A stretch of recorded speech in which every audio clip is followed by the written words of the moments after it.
Hello students, welcome back. आज हम discuss करेंगे what are the fundamentals of partnership. देखो, पार्टनरशिप क्या होती है? A partnership is a form of business organisation where two or more individuals agree to share profits and losses of business and it is governed by Indian Partnership Act 1932।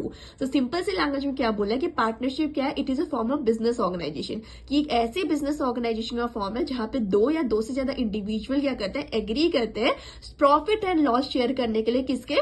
Business के। ये क्या होती है? Simple terms, it is what we call partnership, जहां पे दो या दो से ज्यादा पर्सन एग्री कर रहे हैं कि वो किसी भी पर्टिकुलर बिजनेस में एंटर करेंगे और उस बिजनेस के प्रॉफिट एंड लॉस को शेयर करेंगे। और यहाँ पे बोला गया है कि जो आपका ये पार्टनरशिप है, इसे कौन गवर्न करता है? It is govern by Indian partnership act 1932। ये एक्ट बहुत इंपॉर्टेंट है, इसे याद रखना। कौन सा एक्ट है? Indian partnership act 1932।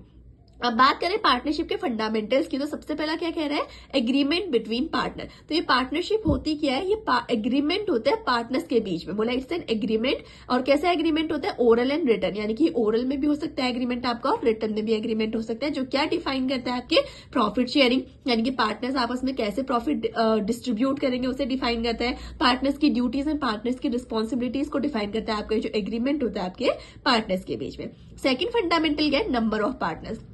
Number of partners की बात करें तो यहाँ पे बोला गया कि मिनिमम दो तो लोग होने चाहिए, तभी आप पार्टनरशिप में आ सकते हैं। और मैक्सिमम नंबर यहाँ पे डिफाइन किए गए 50। और एक किसके अकॉर्डिंग है? As per companies act 2013। Third one is profit and loss sharing. तो प्रॉफिट एंड लॉस शेयरिंग के बारे में यहाँ पे बोला गया कि डिवाइडेड एज पर एग्रीमेंट, मतलब जो आपके एग्रीमेंट में मेंशन होगा कि आप कितना प्रॉफिट और कितना लॉस शेयर करेंगे, उसके अकॉर्डिंग आप प्रॉफिट एंड लॉस शेयर करेंगे। बट अगर आपके एग्रीमेंट में कुछ मेंशन नहीं है, बोला इफ अनस्पेसिफाइड, मीन्स अगर एग्रीमेंट में मेंशन नहीं है तो उस केस में क्या होगा? They are shared equally. उस केस में आपके जो प्रॉफिट और आपके जो लॉस होंगे पार्टनर्स के बीच में, उन्हें इक्वली डिस्ट्रीब्यूट कर दिया जाएगा।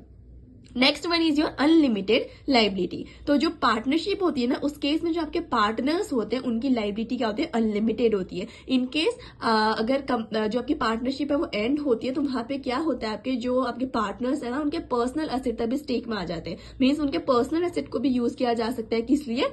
बिजनेस के डेट को पेमेंट करने के लिए। ठीक है। The last one is your dissolution. Dissolution का मतलब क्या है?